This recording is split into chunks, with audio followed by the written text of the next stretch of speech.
You're listening to the Longer Haul Youth Ministry Podcast with Jody Livingston and Chris Trent, episode number 71.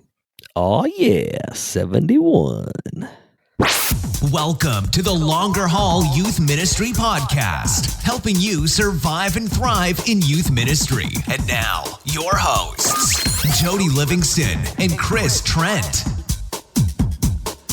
Well, hey, everybody. Welcome to the show today. Thanks for tuning in and listening wherever you are and wherever this finds you. Thanks for making this podcast today a part of your day. We especially want to welcome you if this is your first time checking out the show. We are pumped you're here and welcome to you. And if you are a returning listener, part of the Longer Haul community, thanks for still putting up with Chris.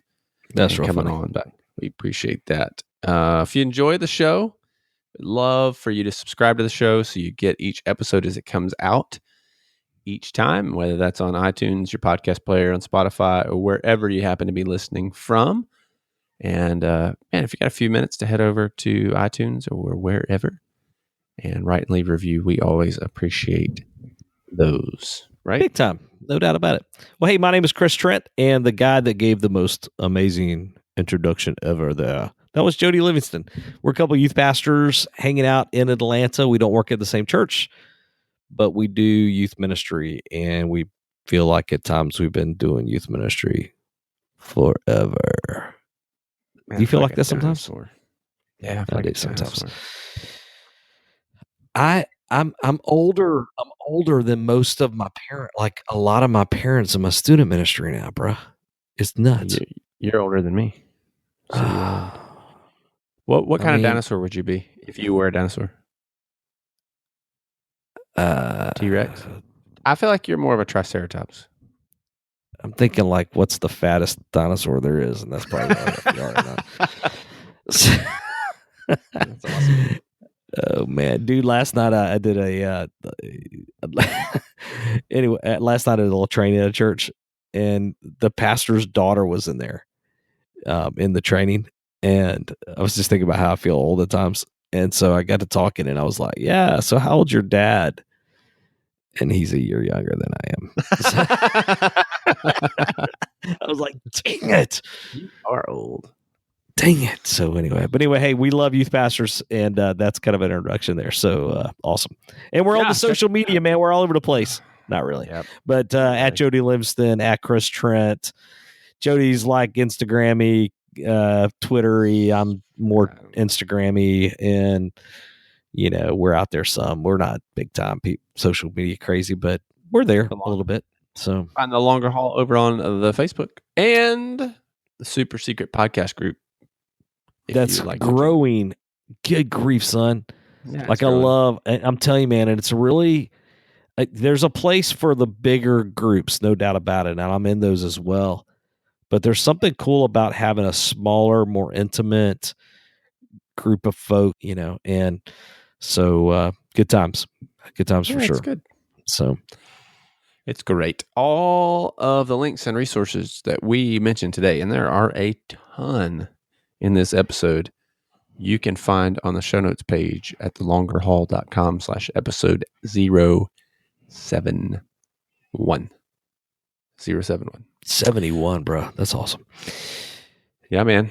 Yeah, man. There's a lot of them in this episode, and be sure to stick around in this one to the very end, because there's a really, really cool giveaway.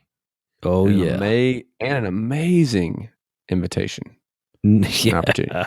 Not like an invitation in your grandparents' church, like walk the aisle, organ playing and stuff. I mean, like just an amazing opportunity. Seriously. Yeah, it's good. Got to listen all the way to the very end. Don't cheat out. Don't leave before the invitation starts. I got a shout out, bro. I got a real big shout out. Love our Facebook group. We talked about it a minute ago. How about our boy that we've never met? But how about our boy, Marco Jericho? So besides having the coolest name in the history of all names, Marco Jericho. Is it not a cool name? Like that should be a band name, and it should be like a writer's name, and it should be like any everything. A wrestler's name. But that said, Marco's on our, man, he's one of our members. Dude got married. What up? Congratulations on the wedding there, bro. And not only that, I love this because he said that he got some of like his youth workers, the people and the kids to help Plan do it. the wedding, help plan the wedding. I'm like, It's way like to an go. epic picture Yeah, posted dude. too. It's really cool. Congratulations. So, That's super cool. yeah, it's good stuff. So congratulations there, Marco. And thank you for listening, man. Appreciate you big time. So yeah, man. So Jody, are you good, man? Mostly good. Mostly Hanging good. in. Are you kind of good? I'm good. You're I'm good. You been riding we a had motorcycle? How's the motorcycle riding these days, man? Are you feeling it? Yeah. Every day it doesn't rain, I ride it. It's amazing. I would be lying if I said I thought about you most of the time. I don't, but sometimes I do. I think how You're much like more fun Chris would Trent. this be if we were riding together? Well, wait, let's clarify. You don't mean literally on the same bike. You mean if I was cool and also had a motorcycle is what you mean, right? Please say yes. Okay. Yeah. Sure.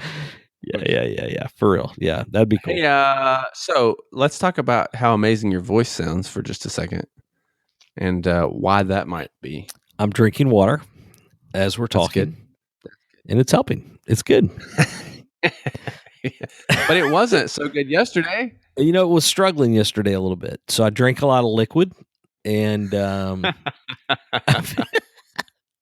okay, Jody. God, why are you bringing this up? Admit it. All right, so I was struggling yesterday, and I've been struggling. Golly, I've been struggling all summer. I feel like it's been a good month and a half.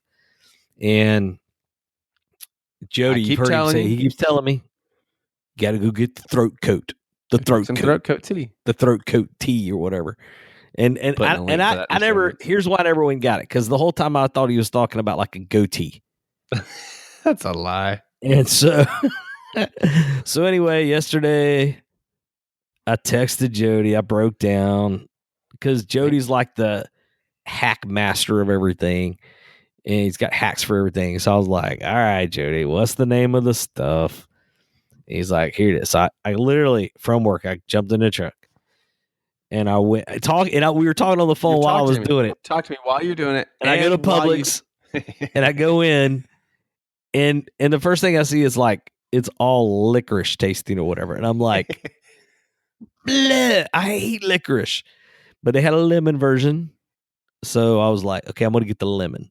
But you were like, don't get the lemon because you can only drink it 3 times versus 7 times or whatever. I'm like, first of all, I ain't drinking tea 7 times anyway. And so I'm getting the lemon. And I got the lemon. And I got back and we had hung up by this point because I had to go. But yeah, I made some at work. Forever to heat up your water. I made some at work, and it was pretty dang good. It was actually, and I actually liked the way it tasted too. That's what was weird.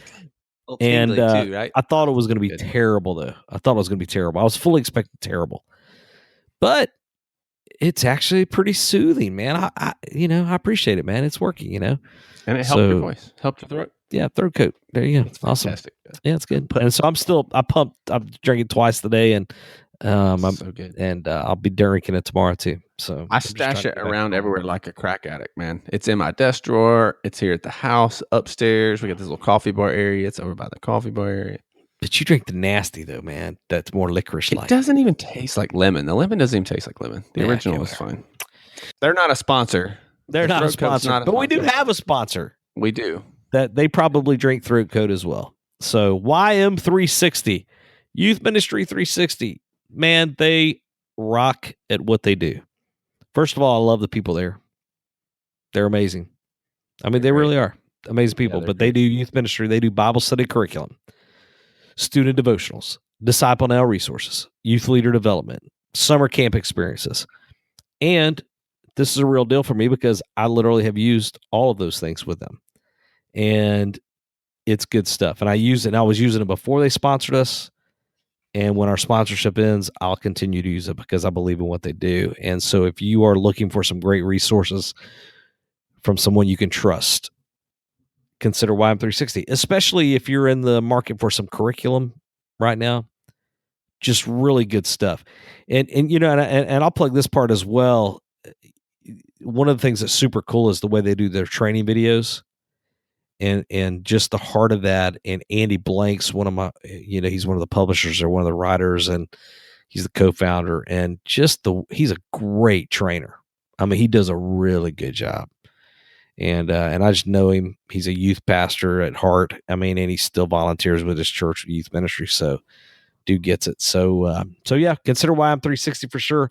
And if you check him out, just for being a listener with us, Longer Haul at the as a promo code, Longer Haul, it'll get you 20% off next order. What? So not on camp. You get like 20% off camp, but on most of the resources anyway. So a couple exclusions apply. Huge topic today. Huge topic today. Very, very important topic. Great episode, great guest, great interview. Yeah, I mean it's definitely probably one that's going to like cause a little tension maybe for some folks. Because even for me, I just was like, probably need to be doing more of that.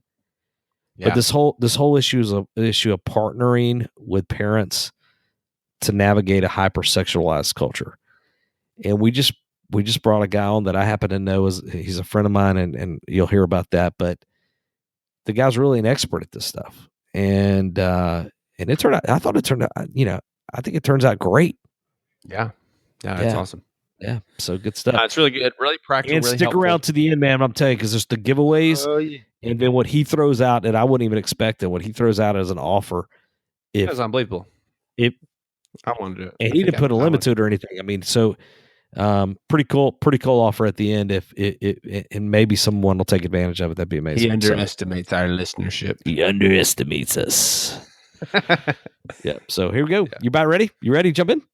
Yeah, man. Here we go. We'll jump in. Today's interview with Barrett Johnson from I.N.F.O for Families. So good stuff. Here we go.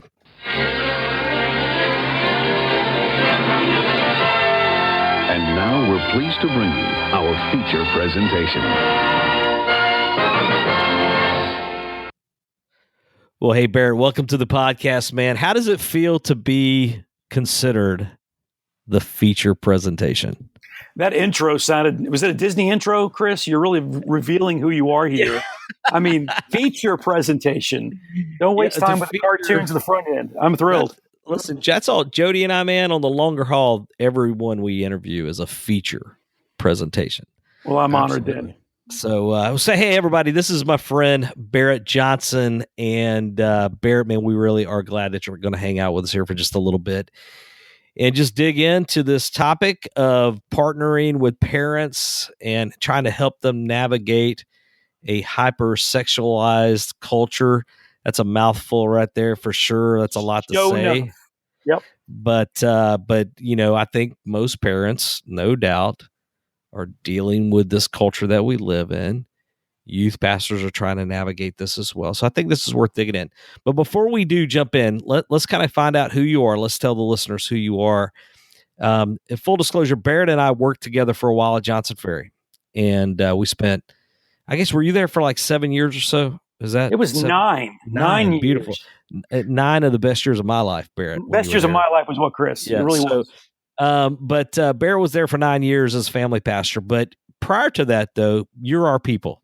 You're a youth pastor, my man. And that's what I started. And my wife even joked. She married a young youth pastor, and I told her that I was going to be a Jared-taken 60-year-old youth pastor. I was in for the long haul, to coin a phrase.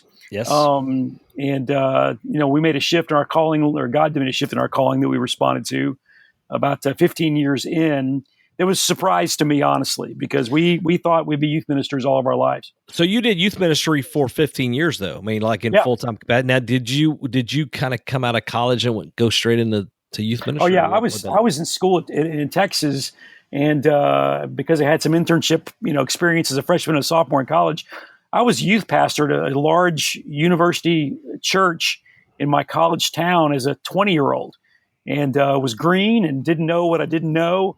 But God was good and gained some great experience there during my senior year of college, working at a large church as a youth pastor. But the church was in some financial straits and couldn't pay a full-time guy. So they said, hey, get the college kid to do it. And so it was invaluable for me and gave me a great time to cut my teeth. And somewhere in the middle of that. So you were in Texas, and now here's what I don't know. So you were with us for 9 years, but prior to that, had you already transitioned out of being a youth pastor? Yeah, it was fun. I was served at a small church while I was doing seminary, and then a a larger church in the Houston area. And then about 6 years later, moved up to the Dallas-Fort Worth area. And at that church, we were there for almost 8 years and was youth pastor there for about 3. And the church called a new pastor. God was dealing with me and my calling. And the long and short of it is I really felt like, or I had this aha moment that these kids that I was working with, they were not turning into me. They were turning into their parents. And so I felt convicted. What can I do to come alongside their moms and dads and help mom and dad create an environment for spiritual growth and discipleship and pointing kids to Jesus and help mom and dad? So I was struggling with that. And we called a new pastor. We had a 21-month interim during a season where I was kind of like the people's pastor, honestly. I was the longest tenured staff person there as a 30-year-old youth pastor. And when the new senior pastor came in, he was kind of evaluating the staff and said, you know what? I think he'd be great in this role. And I just said, God's been stirring in me a new role and being able to work more with moms and dads than with their kids hands-on. We kind of saw it as youth ministry through the back door. What can we do to work with still to impact generations and the next generation? But how can we do it through moms and dads as much as or even more than working directly with the kids? So in that, then you ended up. So you stayed there at that church. Basically, yeah, was that like a family? Was that a family pastor role? What was like the title? It was. Okay. That was our title. It was a glorified adult ministry role, and we were reaching a lot of young families. Yeah, I did all the adult discipleship, but it was a lot of young families, a lot of young teenager families. A lot of parents with teenagers and elementary age kids in the church at the time, and so it was a family ministry role. So I did one church, 3 years youth ministry, and about 4 years of family ministry at the same church. Yeah. So, and I know the 9 years at Johnson Ferry. I mean, you were basically a family pastor there as well. I mean, you did that same type of role where you're pouring into, parents and helping parents navigate all of this stuff. And you and I partnered, quite a few times over the years. Sure. And that was good stuff. So let's talk for just before we jump into some of the questions, though. What do you do now? And so that we kind of know where all of this is coming from. Like, what kind of? I'm with you. What's it? Yeah. Sure. As a family pastor for 9 years at a large church in North Atlanta, we discipled and we did basic spiritual development and all the things that you should do as a pastor. But we had a real heart to impact families, marriages, parents, all those different things.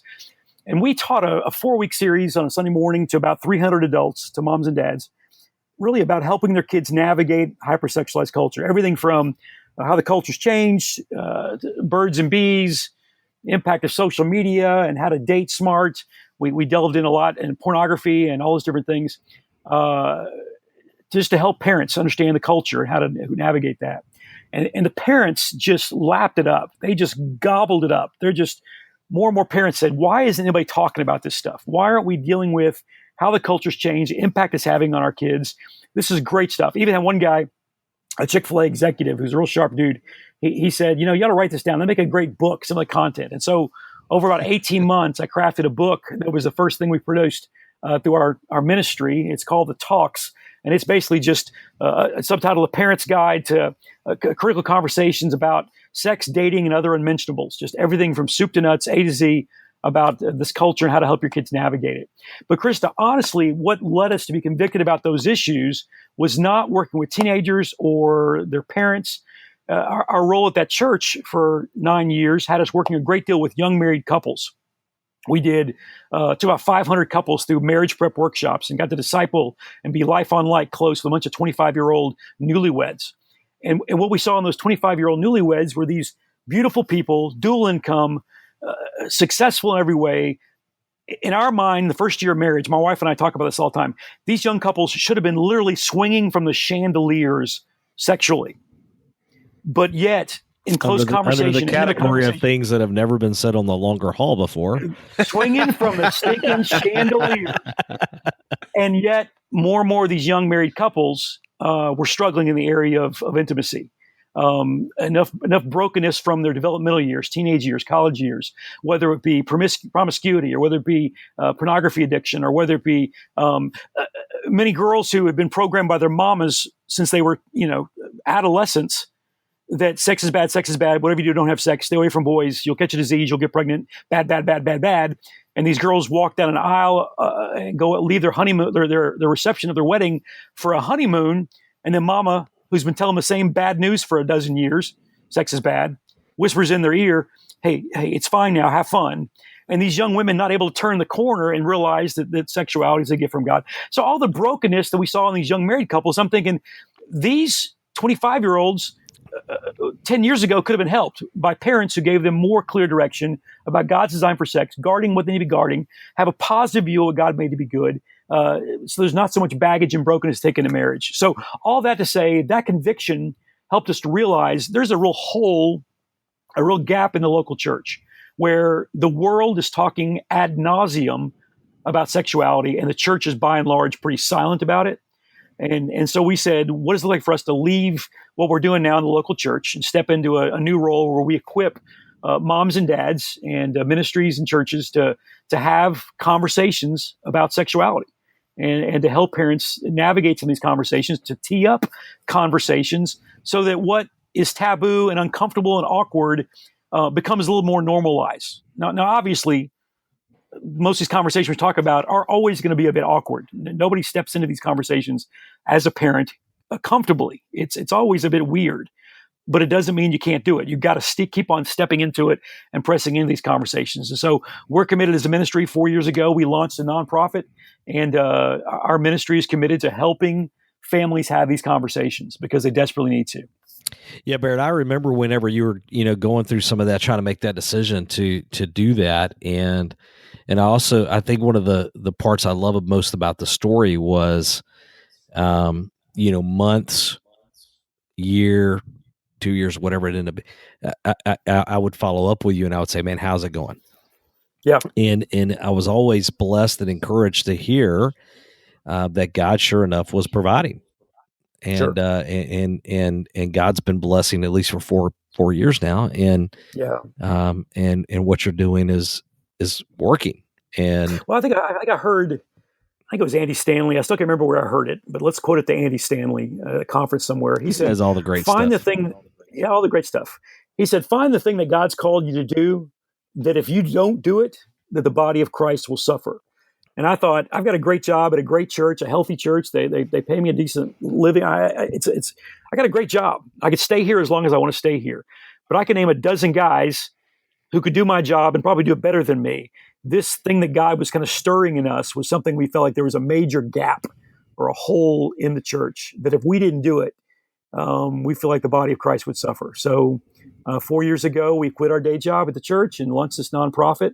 And so we're support-based. I had blogged under the name for 7 or 8, 9 years before. I blogged under the name I.N.F.O for Families. I.N.F.O is an acronym. I.N.F.O stands for Imperfect Normal Families Only, which is all of us. And so that already had kind of a platform, the blog did. And so when we launched our ministry, we kept it under I.N.F.O for Families. That's kind of what we are heading under right now.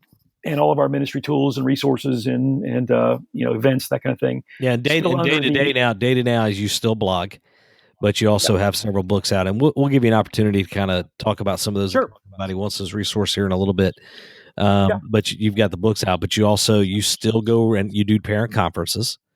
Sure. You're speaking on these issues. You're helping both couples as they're getting married, but you're also dealing with this issue of the sexualized culture and helping parents navigate these challenging waters. Let's jump into that for a minute then. So thinking about just youth pastors and the fact that you've got that in your DNA as well, what have you learned that would be a help to other youth pastors? So that's who our audience is.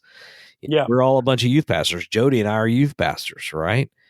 Yeah. And so you've got an opportunity to kind of say some things. Hey, man, here's some stuff that I've learned that if I had an opportunity to maybe shift your attention a little bit more in this area, that kind of like what comes to your mind? I think that and this isn't your audience, but some youth pastors out there. Let's not talk about your audience because your audience is awesome. But some youth pastors out there, I think, have a mindset that they're kind of a hero, that they're gonna solve the problems, they're gonna teach the right stuff, they're gonna create the experiences and help kids they're ministering to encounter Jesus and get caught up in him and have a changed life. And that's probably true for most folks called to ministry. Nothing wrong with that.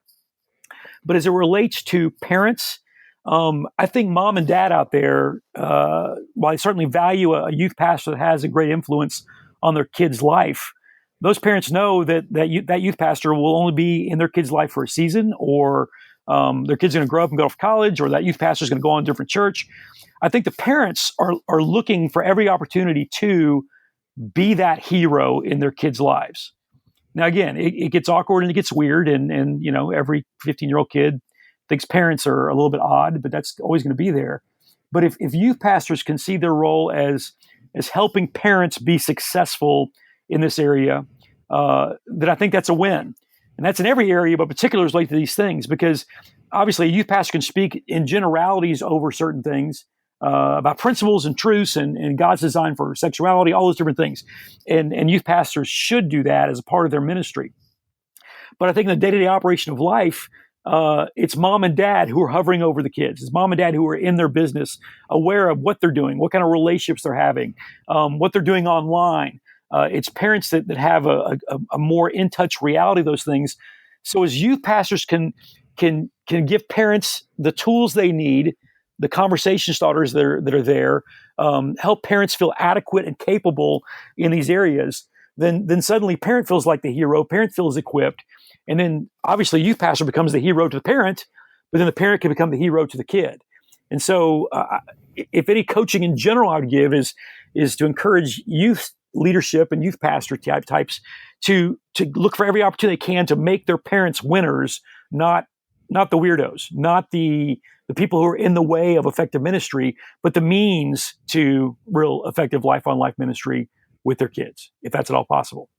So let's say you are, let's say somebody's listening. There's a listener just starting out, right? They're not married. They don't have kids.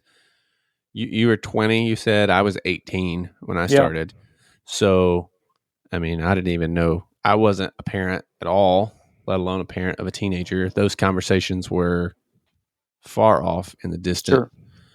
Sure. How would you say, like, what are some practical ways that, like you're saying, that they can engage and encourage those parents to do that, having never been a parent yet, and carry credibility?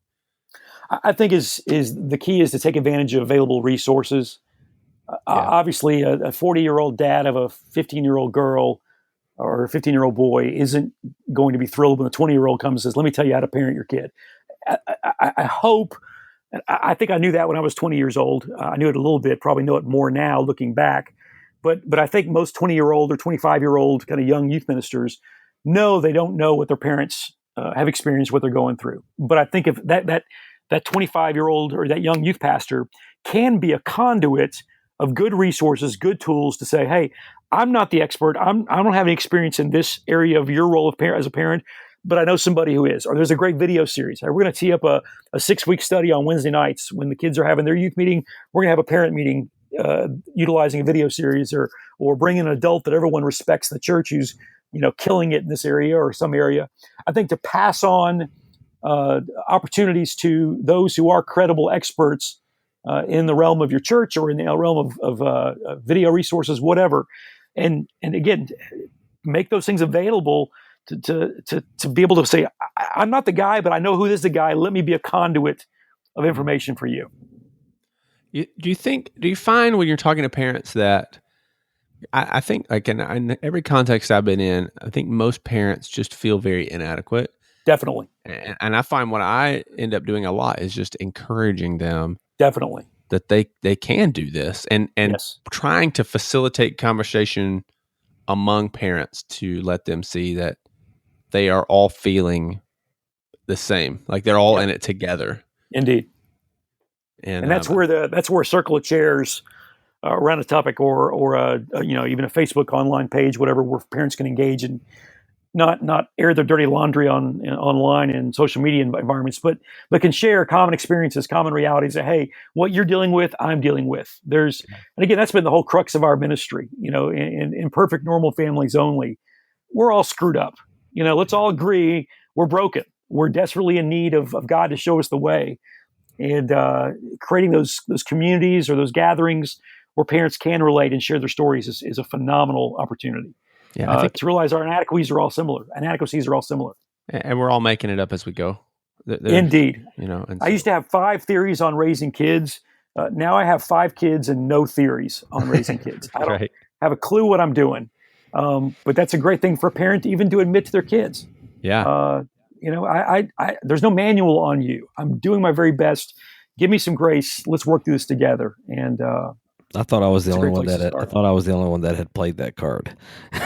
No. I'm just trying to figure this out. Well, but here's the thing too. Give You got to tell your parents. Give me a break. No. And what's problem is that work, parents being a know-it-all can do that with an 8-year-old. That kid is 14, 15 years old and gets some abstract thinking and can argue back.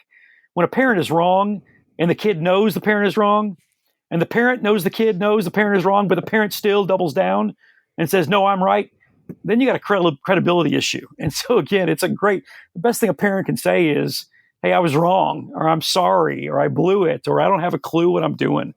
That breeds connection. It doesn't breed disrespect. That's why you connect with the hearts of your kids. Let's be broken together. Barrett, let me, this might be a little bit of a backtrack here, in a way, maybe, but how bad a shape are we with all of this culture right now? Are things worse? Do you feel like? I think they're definitely worse. Every generation. Do you think parents No. are aware, or do you think people are still? No, they're not. Yeah, they're not. Heads are still in the sand. Yeah. I think every generation says, well, every generation is kind of the same. I think the technology piece in the last 15 years, 10 years, the smartphone movement has radically changed everything. I know you and Jody, you guys talk about this on your podcast all the time. I know that plays a huge impact of how things have shifted so quickly technologically. I heard it said this way once. I think where 20 years ago, parents worked hard to protect their kids from content and what's out there. I think in many ways now, you got 15, 16-year-olds who are protecting their parents from content that's out there because of what they're being exposed to and the realities, because mom and dad are so oblivious as to how things have changed and how quickly they've changed. And I think for us in our ministry and what gives us the conviction to do what we do truly was those newlyweds. These 25-year-olds we've worked with the last 4, 5, 6, 7 years. It's the first generation that grew up with smartphones in their pockets. And it's like they're like the results of a 10-year longitudinal study of the impact of this technology on our kids. And the data is not good. I mean, it is devastating. And so when I think about the impact of pornography, for example, on this generation of young men and increasingly young women, they're taking that stuff into marriage. And it's impacting their marriages more than anything else has impacted marriages before. And it's not like it shows up 10 or 15 years down the road when you have some kind of a blow up in a relationship. It's from square one, from day one of the marriage. It's kind of the elephant in the room that breaks down a fundamental part of what God meant to be a key connector in marriage. The two become one flesh thing that the word is so clear on. And so the issues are huge. And our ministry has been committed to for the last couple of years. And I think we'll do this to the day we die, or at least until it gets weird because we're too old to do it. But our goal is, or our calling is to almost to sound a wake-up call to a generation of parents to say, hey, what your kids are facing and encountering every day, technologically and relationally, and what the world is selling them is going to impact them. And you've got to be aware of that and help them to navigate some of this stuff because the impact is huge. How do you think, or how do you see the conversations changing in light of all of the swirling culture around sexual identity and gender? I mean, I would imagine that's a whole nother avenue. You got parents already struggling to have the talk, and now it's like, oh, there's this also. Yeah. It's changed dramatically. And that's one issue that in the last 10 years or so has shifted so radically across Western culture, where certain things that 95% of the population kind of agreed was abnormal behavior is in 10 years, if you don't embrace it fully, then something's wrong with you. Yeah. And so our kids are being raised in a culture unlike us, 40, 50-year-old middle-aged people who have seen that shift, and we can cling to an old way of thinking. My 18-year-old has grown up in a culture that, it's always been normal that the gay is just an alternative lifestyle. who are we to judge? And if someone thinks they're a different gender, who are we to say that they're wrong? That's normal for his peers. And so we're seeing that shift happen more and more. I'm counseling more parents struggling over, hey, my kid is gay, or says they're gay, or my kid thinks they're another gender, and more and more of that we never saw 10 years ago, 20 years ago, or at least very, very infrequently. And so the dialogue has still got to be, I think, from a fundamental place of saying that God is the creator of sexuality. And so therefore, as the creator of it, God gets to decide how it works. And the culture and the environment, the world we live in, entertainment, media, they're going to shift and they're going to move, but we're going to cling to God's truth on this. Now that message is harder and harder when the culture around our kids gives them a radically different message all the time. But it's still one we have to start giving our kids early, I think, if we're going to cling to a biblical worldview and stick with and hold to. Now, unfortunately, for the parent who says, I want to do that with my kids, but I think my kid, is struggling with their gender identity or their sexual identity, a parent's got to find a way to still cling to that truth, but love that kid like nobody's business. That's the challenge for that parent who, what do I do with my kid who's landed there? Well, that parent's got to love that kid and hope and pray God brings someone else who's going to bring the hard, heavy truth, because of obviously the suicide depression rate among folks in that world is so high, mainly rooted in rejection from parents in the middle of that. So it's a struggle, but we can't compromise on what we teach and what we believe and what we say about what the truth is and what God made the truth to be. That's good. Let's role play for just a second if we could. In a sense, here's what I want to think through for a second, Barrett. Like I want to think about someone listening potentially. Doesn't even necessarily have to be somebody who's young and just starting out. Maybe it's just someone who's at a church. Maybe they've even been there for a while. Maybe not. I don't know. That said, though, they hear some of this and they go, yeah, I kind of hear God stirring in my heart on this, and I probably need to do a better job equipping parents, but I'm not really doing much of that at all. And for the last 25 minutes, I've been drinking out of a fire hose, hearing all of this, and I'm a little overwhelmed. Yeah. So if I wanted to slow that roll just a little bit there and go, what's something I could do to just kind of get started? Like what are maybe a few ideas? Maybe and it's not just the one thing, but a few maybe ideas that we could say, hey, here are a couple things we could potentially do to start to turn that ship a little bit. Not freak everybody out, but yet start to turn that ship and move that in a different direction. I think when I was a youth pastor, I didn't have near enough just parent briefings where I offered a moment on a Sunday afternoon or even Sunday morning during Bible study or whatever to put parents of the youth I was working with in a room together and say, hey, here's what we're trying to do. Here's what's going on. Here's some of the issues we're seeing stirring up in our kids in this culture, particularly in our youth ministry. I didn't do enough of that. And so I think if a parent doesn't have, a youth pastor doesn't have in their regular schedule some place to connect with, share hearts, hear from parents, just to dialogue about some of that. I think a youth pastor needs to kind of build that in their annual calendar. And maybe it's look at their annual calendar and say, hey, 4 times a year, we have maybe it's a Sunday afternoon or maybe it's a Sunday morning, whatever it is. 4 times a year, we have a gathering and we talk about an issue. Maybe we bring in an expert or maybe it's just me as youth pastor sharing, here's what's going on. Here's what we're trying to do. Here's how you can help. How can I help you? So that's a starting place as a regular discipline. I think that's absent, probably too absent in youth ministries. Yeah, and I like that. So I like that a lot, Barry, because I think what that does is that just gives you a moment where, and even if you do have kids, I still think that your approach can be, I'm just trying to have a conversation with you. I just want to have dialogue. Here's an article I read. Yep. How do we feel about this? Or here are some bullet points from a book I read.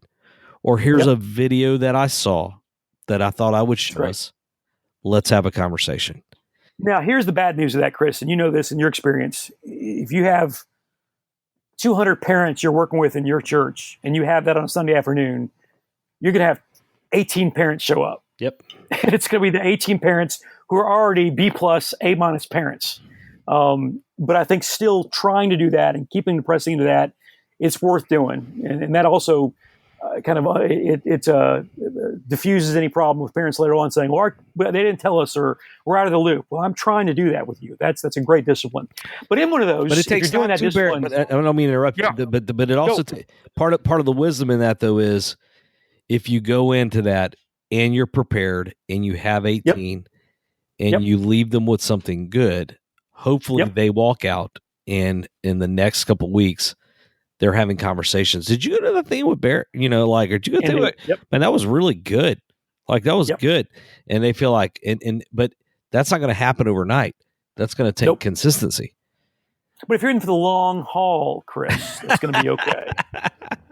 Joe, do you hear how he's doing this, man? I don't even. That's twice. I know, man. I know. Well, he's trying to earn that featured presentation. That's right. This is a feature presentation. I'm bringing my A game here, fellas. But I think it's a part of that. I think one of those you should deal with these issues. There's the hyper-sexualization of our culture and what our kids are being exposed to. I think that's definitely one of those times you can talk about that. There's some great resources out there as well. There's some great, 4 or 6 week long little video series that I think you can introduce to your parents. Right Now Media's got a lot of tools like that. Our DVD that we do called The Talks is on Right Now Media, and a lot of churches have just streamed it for their parents on a Wednesday night or whatever, just to get the dialogue started. And to be honest, talking to your kids about sex and being intentional to guard it, and dating with some measure of intention, and all those different things, being committed to kind of guarding your technology a little bit, giving some oversight and accountability there. Those are things that most parents are not doing. So the minute you introduce that kind of stuff, it already is kind of counterculture. It already is kind of against the flow of what the masses are doing. But I think what we're getting from the masses right now is a bunch of garbage. I think we're seeing a lot of brokenness. We're seeing a lot of effects. So it's easy for a youth pastor to find some resources, videos or studies, whatever else. Right Now Media's got some great tools to tee up for your parents. And so, again, I think you can do a small group study of some kind to say, hey, we realize these issues are affecting our kids. What can we do as parents to kind of come alongside each other and realize let's all be countercultural together? I like it. Yeah, man. Sure enough. It's good stuff. I know, okay, so I don't know if we've ever talked about this in the podcast, but I know that, Chris, you and I have talked about this before. Like in our house, as far as kind of some of that oversight filtering stuff goes, right? We both have the circle in the house, which kind of filters some of that and allows me to manage some of that stuff. Obviously, parental controls and stuff on your phone. Like I know we can even go in with our wireless provider and set up some of that stuff as well. I think that's just some of that really basic kind of things like that. Parents just don't think about or don't know. Yep. And our kids, they complain all the time, but like we have a charging station downstairs, like in our kitchen. That's where the devices stay in the evening, at night. They go there. They don't go home. They don't go upstairs. But as a youth pastor, man, I've watched that implode in so many families and students' lives. So unfortunately for my kids, they get to live with that reality. Well, and that's what our presentation that we do called Critical Conversations. So many parents go, well, my kids aren't, teenagers yet. We don't have to deal with that yet. But I think for a parent who can tell their 7-year-old, hey, you may get a smartphone one day, but when you get it, here's going to be the rules for it. Yeah. That sure is a whole lot easier to start that indoctrination when they're young, 5 years before they get a smartphone, than to give them a smartphone and say, oh, by the way, here's the rules. That can be World War III in some homes. Well, and even on like an Xbox or a PlayStation, if they've got Xbox Live, or if they've got, they can play Minecraft and be talking to people. So I think my point is, I guess that influence starts, and it comes from so many directions now. It's not just a phone. It's not just a movie. It's not just a TV show. It's not just friends at school. It's like everywhere. It's coming at them from everywhere. And I just think a lot of parents don't realize it. And I don't know that a lot of youth pastors know how to really approach that. So Yeah. I love it. I love what you're saying. It's good. Well, I think that's what we have to do. We have to educate. I think that's part of what I would say, having done this for a little while, to folks that are listening that aren't doing anything at all, is to at least have some meeting, some kind of talk where you are trying to wave that banner a little bit and say, "Hey, parents, please pay attention." But here's what we lead all of our breakouts or all of our workshops we do, Chris. We lead with this. We say we believe that those things that God made, that in God's creation, that make God look awesome, that cause humanity to go, God, you are good. May you be praised. The things that make God look great are the very things that the enemy of our God allocates resources to screw up in our lives. Yeah. It's like he says, it's like in the war room of hell, they're having a business meeting and they say, okay, this makes the God look good. Let's put our best people on screwing that up. And nothing fits that bill better than human sexuality. This thing that should be the source of our greatest joy and connection and intimacy and celebration and pleasure and all the things that God made sex to be in the confines of covenant marriage is the source of, in so many people's lives, even married people's lives, the source of their greatest pain and shame and brokenness and hurt. And most of it started when they were 13, 16, 18 years old. That's where it got derailed. Yeah. And so we want to create an environment in our ministry where we say, parents, churches, let's declare sex is incredibly good. It is a good gift from God. It's fantastic. We tell our teenagers in our house growing up, if you come to the master bedroom door and it's locked, go away. You don't want to know what's going on in here. But it's a good thing going on in there. Positive. Not this sex is bad message that so many parents unintentionally give their kids. Or it's a secret thing they have to go explore on their own, And so to give your kids and help parents to give a positive spin, there are parameters, though. There is God's design, and here's his design for how we approach this. But start young, having that conversation. That's what's got to happen. Parents have got to step into that conversation with their kids. And to be honest, that's why we named our book The Talks, with an S on the end.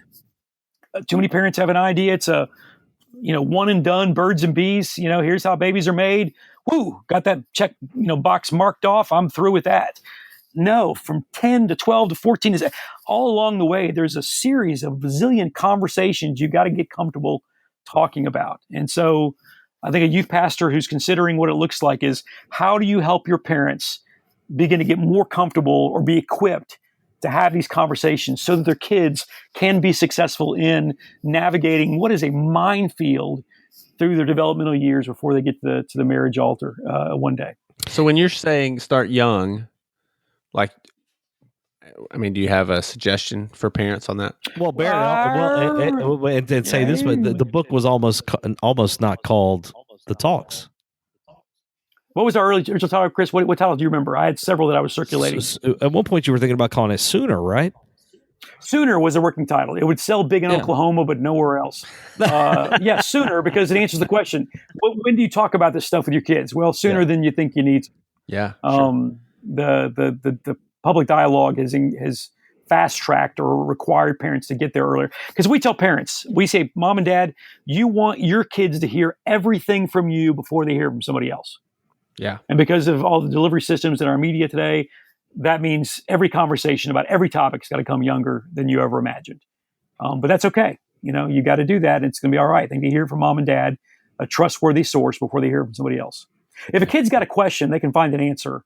And you don't want your kids Googling stuff, Yeah, you don't want them going to their friends. I tell my kids, hey, your friends are going to tell you what they know about sex. Your friends are all morons. Come to me. I'll tell you the truth. We'll talk about it. You can trust me. I care about you more than your friends do. I'll tell you the truth, and we'll figure it out together. But don't go the wrong places for information. That's good. So related to, we're talking about several different things. One, we're talking about China. In a sense, we've been talking a lot about how to equip parents just dealing with all the sexuality that's going on, right? And now you just talked just a little bit about the whole, just parents that want to talk about sex with their kids. Yeah. All these topics could be a little sensitive depending on where you're serving, right? So fair to recommend a little bit of caution may not be the right word, but use wisdom if you're listening and you're starting to think about maybe jumping into some of this. But make sure you know your culture, make sure you know your church, and make sure that you're not overstepping. Don't be afraid to deal with it, but take steps appropriately at the right time. I think, and I say that because Jody and I and Barrett, full disclosure, Jody and I feel the weight at times when we're saying some of these things. We don't want to get somebody fired. We don't want to get. But here's we don't want to. I think many youth pastors have gotten in trouble over talking to 16-year-olds or 12, 13-year-olds about abortion or pornography and masturbation or, all these different things. They've got in trouble talking to the kids about it because every parent freaks out. I don't want you telling my kids something I'm not aware of. There's a much decreased risk of that when you are equipping moms and dads to have these conversations. Yeah, totally. And so if anything, people come to us all the time in our ministry. Hey, would you come talk to our, high school ministry? And maybe we'll do that. We'll do that occasionally. But we tell parents, we tell youth leaders, I don't want to talk to your teenagers. I want to talk to your teenagers' parents. Because the average 15-year-old kid who doesn't know me, I'm just that weird 50-year-old dude that they don't know talking about awkward things. And there's not rapport and relationship to be able to have, the credibility to deliver that information or to have those conversations. I can have that conversation with another 45-year-old dad to let him know the issues, what's going on, so that he can make sure he's got the heart of his kid, and then he's pressing in and having these conversations, because a kid can hear it from dad a lot better than hear it from that strange guy that came to the church on a Wednesday night to talk at youth group, whatever. That's just a big difference thing. So I think a youth leader who says, let me bring in someone to talk to my parents runs much lesser risk of getting in trouble, if you will, than introducing these topics to 14-year-olds on Wednesday nights. Good stuff. No, that's good. That's great.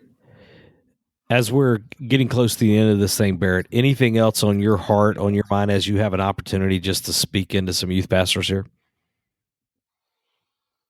And you've said a lot, so I don't. Well, no pressure there. And I'm seriously not blowing smoke here or blowing sunshine up somebody's backside. I am thrilled that the two of you guys are committed to having this regular conversation to pour into youth pastors. You guys have been there and done that a while, and you're creating these conversations. I think it's fantastic that you're just holding the bar high for what youth pastors should do as they lead and as they create programs and ministries and opportunities to make disciples. I think it's phenomenal.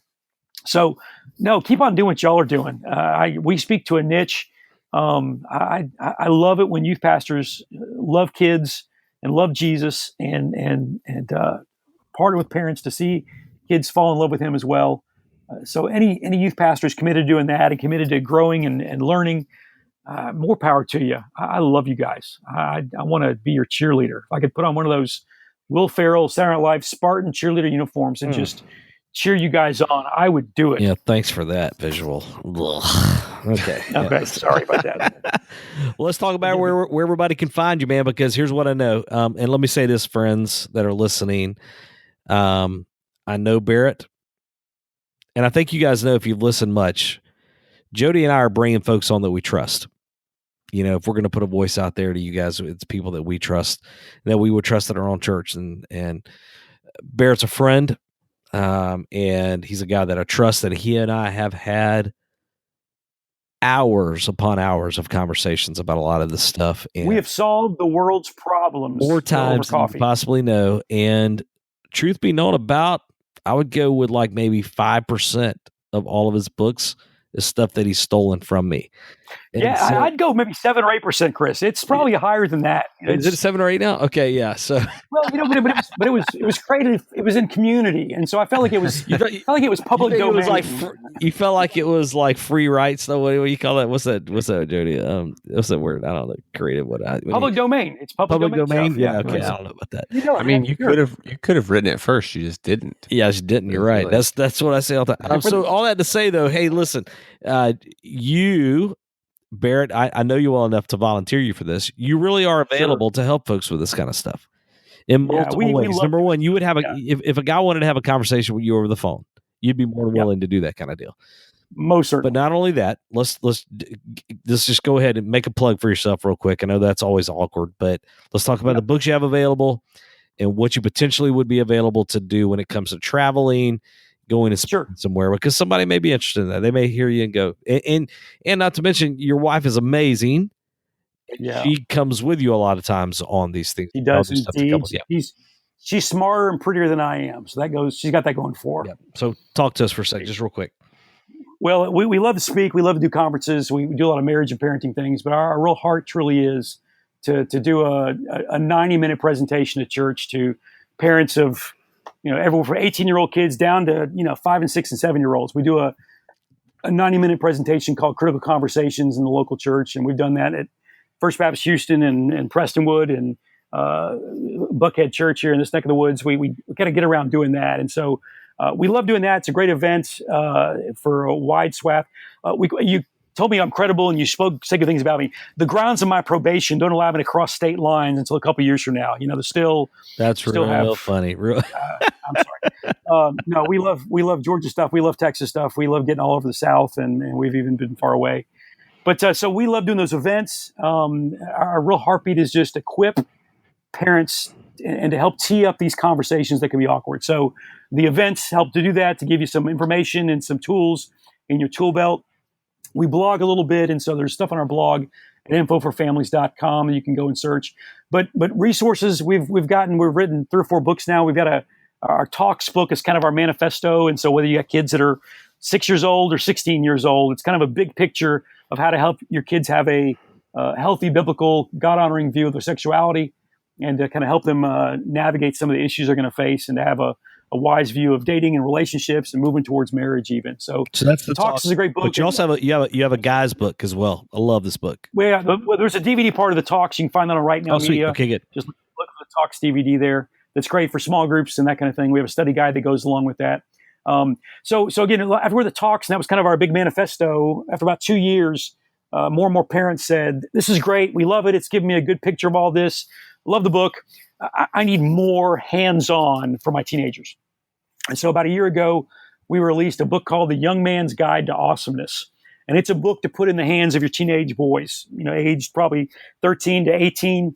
I've even had a couple of youth pastors call me and say, this is my favorite now go-to book to put in the hands of a small group of guys to read through together, because it deals with 3 key issues. The subtitle of The Young Man's Guide to Awesomeness is how to guard your heart, get the girl, and save the world. Those 3 kind of components are the 3 headings. Guarding your heart talks all about pornography and thought life, and even touches on masturbation a little bit. The get the girl part is how to enter dating relationships, when to enter a dating relationship, how to be chivalrous in the process, and how to guard and protect women. And then how to save the world is more about building a life of purpose. Too many teenage boys live exciting lives on Xbox, but have kind of neglected to realize that God wants to tell a great story with their lives every day. And so finding their relationship with him to be satisfying and moving forward. And what's great about that book, Chris, is that most boys don't want to read books. And so it's very short and engaging, and it's got quick little summaries of things. So it's real easy to read, but it's also got 25 QR codes through the book that you can scan your smartphone over with a QR reader, and up pops a video. And there's about 25 video illustrations or testimonies from guys who illustrate the point I'm making. I mean, to have a chapter about pornography, and then to have, after reading that chapter, a testimony, 3 or 4 minutes long on video of a guy I know who's a 25-year-old newlywed who talks about how his porn addiction from teenage years and college years kind of showed up in his marriage, and it didn't go away. Man. Which, again, every young man I know who's had a porn problem in high school and college thinking I'll get married and then I'll have a healthy outlet for my sexual desires and my porn problem will go away. So far, I'm about 0 for 100 on that subject. No one's problem ever goes away. And so talking about the impact of what you do now on what happens in the future. So that's a great resource that we've pushed to many young men. And so it's a great tool to give to teenage guys and to read through with. And then just to keep on tooting my horn. Toot your horn. You got something new coming out, right? Well, this next month, we're releasing it a month from now. That's amazing. Is a book for girls, but it's more strategic in that it's designed to tee up conversations between a teenage girl and her father. What we realize, I've raised 2 teenage girls now, and they're in their 20s now. What I've realized talking to other dads is it's great to have daddy's girl, and that's easy when they're young and sweet. The minute those girls hit adolescence and get curves and get hormones, something gets weird in that relationship. And what was once very easy and fluid and sweet now can be difficult. But there's a lot of conversations that a dad needs to continue to have with his daughter that this book kind of holds your hand through it. So it's a great idea. It's a great novel approach. The book is called Meet Me in the Middle. And it's 2 books in one. If you look at it one way, it's a book for girls. You flip it over 180 degrees and upside down, and it's a book for dads. And so it's 2 books in one. One starts on one side, the girl starts on one side, the dad starts on the other side, and you read through the book 10 chapters covering the same 10 topics. Your identity, beauty, friends, because friend drama with girls is crazy. Boys, sex, pornography, God, all these different things. And the girl reads a chapter, the dad reads a chapter, you hand the book back and forth, and then you go to coffee or you go get ice cream or you take a ride in the car or whatever and talk about each of those chapters, discussion questions, kind of daddy-daughter date ideas, just to keep a dad and a daughter connected during this season when it can be a little more difficult. And then the 2 books meet in the middle. You see what I did there? Meet me in the middle. Clever. The 2 books meet in the middle. There's kind of a pledge in the middle there of offering unconditional love to one another, that this is going to be weird, but you'll always be my girl. You'll always be my dad. Let's stay close to one another. We need each other. And a little frameable thing you can cut out and put in a 5x7 frame. It's just the coolest project we've ever done. And that comes out in about a month. You can pre-order it now on our website, and we're just thrilled at what God's going to do with that tool. Yeah, and full disclosure, because this may sound like a little bit of a commercial. Oh yeah, but full disclosure, Barrett's not a sponsor. We believe in what he's doing. I believe in what he's doing, and that's why we wanted to make this aware. And I know he's such a great guy that what I'm about to put him on the spot with, that he's obviously going to say yes to this. I'll say yes to anything. Let's give away a book or 2. No, let's give away one of each. Can we give away one of each? I'll give you a DVD series. I'll give you one of every one of our resources, Chris Trent. You're going to give me a book. You're going to give me the new book. I'll give you a copy of the talks. I'll give you a DVD of the talks and a study guide with that. I'll give you a copy of the Young Man's Guide to Awesomeness, which has a quote by Chris Trent in it, mind you. And then I'll throw in when we get them the new book. So we'll do the new one as well. And so we'll take care of Jody and I'll take care of the shipping on it. Sure. But so here's what we'll do. The soup. What if we'll put a? Go ahead. Well, I was going to say I have an idea of how we can do this differently. Well, I want to. I just want to give it away on the podcast, the Facebook podcast page. Oh yeah, okay. So I'll put a link. I'll make a post about it. Wait. What if Jody's idea is better? It's not. There's no way his idea is better. What is your idea? See what I have to put up with? No. I was just going to create a giveaway page so I could go and enter and then share it. Let's push traffic to the Facebook page. But you're going to have to. But we'll put it on there. But they have to have listened. Matter of fact, we're going to. No, I can't do that. You're going to have to just say yes, I listened. It's an honor code, and so we'll give everybody a little time. We'll give everybody a couple of weeks or whatever. And when does Meet Me in the Middle come out? I need about 4 more weeks. We got a green light from our publisher just about 24 hours ago. So probably late September. So let's say, let's say the 24th of September, because that's my birthday. Well, happy birthday to you, Jody. We will. Jody, I'm not going to wish you a birthday later on, so I'll wish you a happy birthday right now. So we'll draw that day. We'll post that day. When this comes out, we'll post something on the Facebook page. It'll be and we'll get some names there, and we'll draw names and give them away. And I'll connect with you somewhere and get them from you. And good. Dude, thank you. Hey, I'll say, can I make one more plug, Yeah, Chris? go ahead. For folks in the Southeast, we are doing a big marriage retreat at Ridgecrest in about 2 months, about 7.5 weeks, second weekend of October. And we've got about 350 signed up for already. We're expecting about 500 couples to come to that, but we're kind of filling up the registrations right now. Kind of an all-encompassing marriage retreat, just a great time for couples to get away in a beautiful place. We would love for staff people to come, and there's kind of a two-part charge on that. There's our charge for the event. There's also Ridgecrest's charge for room and board and stuff. Any youth pastor wants to go to that, I'd be willing to, if they can pay for their room and board, I'd be willing to give them a kind of a free pass on their registration for the event. So that's like saving like $189. They're just going to pay for room and board at Ridgecrest. So if any youth pastor needs to get away and work on their marriage, I'm just going to make that plug and say we love youth pastors and would love to serve them there if that's something they can do in the second weekend of October. How do they need to let you know if that is called it's called the Great Marriage Getaway, and you can go to greatmarriagegetaway.com is the website with information if anyone's curious. But if someone wants to take advantage of that great offer, they can just email me directly. We're at infoforfamilies.com.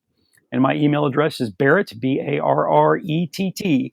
at infoforfamilies.com. Just shoot me an email and say, hey, my marriage could use a break. I'd love to take away with this event. That's awesome, dude. We'd love to talk about that. That's very cool, man. Yep. Very cool. I told you I love youth pastors. You love you. You love us. You really love them. Do. Barrett, that was I have the worst. One more question, and this is a serious question. Oh, no. Go. No, this is serious? legit. All right. Yes. Okay. When you go get coffee at, say, Starbucks, do they spell your name wrong? Or is it... You know what I do? I've done this for about a decade now. Chick-fil-A, when they ask me what your name is, the drive-thru, Starbucks. My name is Bob. Yes. B-O-B. See? What is your name? Bob. No one ever says Bob. No, I get with Barrett. I get Barry, Garrett, Barry. What? How do you spell? Bob. Just Bob. That's good. I should do. That's my solution for that right there. That's better. I just give them theologians that they can't spell anyway, and then I don't get offended. Spurgeon. Yeah, Spurgeon. I should Bonhoeffer was my name. Yeah. Great. I like that. Oh my god. Bob's way better. Well, see, that was a serious question. Everyone can spell Bob. Yeah. Okay. I like it. Are you guys done? Hey man, thanks for giving up some time and coming on today and putting up with Chris. My pleasure, guys. Hey, I want to encourage parents and youth pastors out there, get intentional with the stuff. And if they can get intentional, they're on their way to helping, people be healthy, spiritually and relationally and sexually down the road. And so the work you do now will pay huge dividends down the road. I promise. That's awesome. Good times. Well, thanks, man. Appreciate you big time. My pleasure, guys. Carry on. We'll try. I mean, Chris, we got to put up with Chris every week. But other than that, you're welcome. The rest is pretty easy. So. All right, man. We'll catch you later. See ya. Well, there you have it. Great episode. Great interview. I really hope you take advantage of. Man, I mean that. What's up with that crazy offer at the end? I don't even know. I don't know what to say. So for real, we did not play. So I knew about halfway through, and I wished I had planned it earlier, but I just know Barrett well enough to know I decided I was going to be like, hey, dude, will you give away some books to our listeners? Like, I was just hoping for a book. Like, and then I was like, I'm going to ask for one of each. And he's like, no, not just one of each. I'm going to also give away the DVD series. I'm like, oh, sweet. And then he went, and then he goes all crazy and gives away like the access to the Ridgecrest thing, which is awesome. So if you've never been to Ridgecrest, yeah, and so you'd have to pay for your room and board there or whatever, but the conference part, he's saying he'll cover, which is awesome. I don't know how much room and board would be to be honest. I know they do like a minister's getaway. It's like $55 a night for the minister's getaway. Well, you don't know for sure though on this one what it'd be. But I don't know on this one because it might be more. Yeah, but even then, it's not outrageous.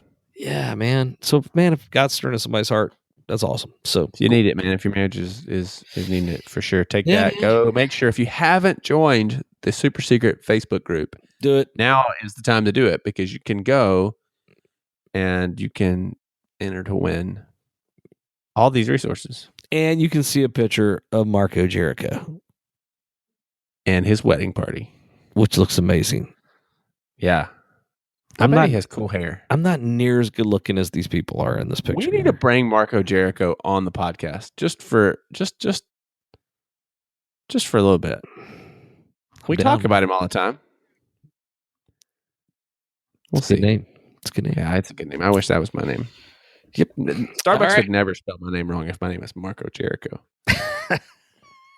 I bet she does get it wrong. Anyway. Probably so. Anyway, I think that'll do it. You got anything else? No, man. Hey, everybody. Thank y'all for listening, and thank you for trusting us, most of all. Yeah. Lots of people you could be listening to, lots of podcasts. But thanks for trusting us and trusting the folks we bring on. And we got some good ones coming. We got some good ones coming. Stay tuned. Stay tuned. I'm talking about like 4 or 5 and are like legit good stuff. Like it's not that the others aren't. Like we for real today. We're like, dang, dude, what happened? Like we just hit like the lottery with awesome people. Like this is amazing. We've been talking to them a lot, but we just haven't. Yeah, but it just all came about at the same time. A day. Because we're doing 2 more interviews this week. Like it's awesome. Fantastic. So we're excited. Pumped. So hang in there, and until then, we'll see you in the next episode. Peace out. Later. Thanks for listening to the Longer Haul Youth Ministry Podcast at www.thelongerhaul.com.